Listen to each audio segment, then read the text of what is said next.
exactly 3 months ago, we debated this issue in the House when my independent colleagues, Senators Van Turnout, O'Brien, and McAneil, and I raised the issue then. But more importantly, lone parents and the representative organizations have protested vehemently against these cuts and also without the inclusion of child care supports. But I feel that their voices and our voices have fallen on deaf ears. And this is what I find most difficult to understand. Why aren't those citizens whose lives are directly impacted by this policy listened to?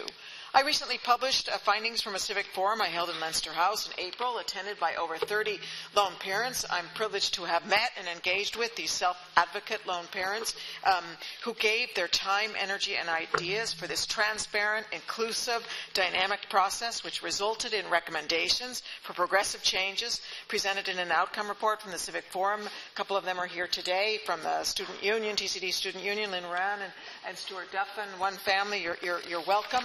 I provided a copy of the report to the Taoiseach. I'm delighted to provide a copy of the report to any of my colleagues who are interested. But the message of the report is very clear, that lone parents wish to reduce long-term social welfare dependency, so they're in agreement with the government on that, to balance their ambitions to learn, earn, and care, and to achieve financial independence and well-being for themselves and their children.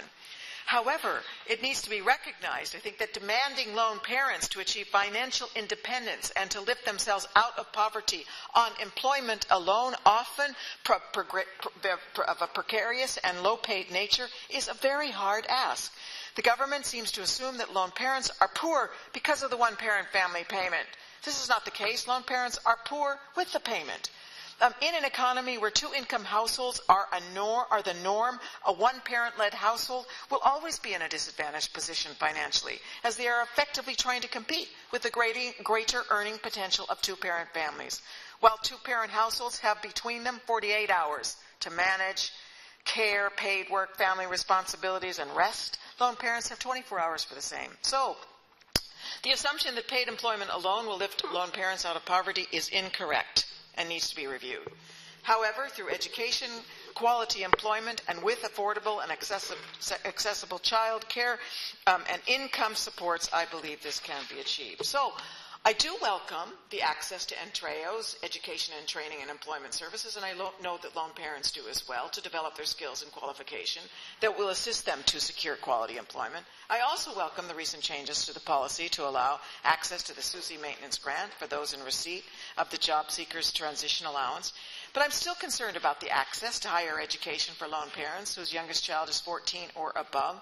They will only be able to access the Back to Education allowance, and I have concerns about the suitability of the BTEA scheme to provide a sufficient level of support for lone parents and their teenage children to realistically be able to take the course in education. And I know from my experience in working in West Tala and other parts of Tala that especially access to and sustaining the course in higher education, that especially contributes to lifting people out of poverty.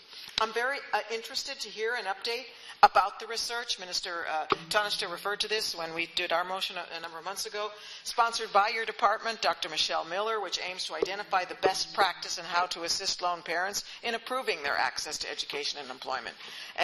It'd be great to get an update on that research.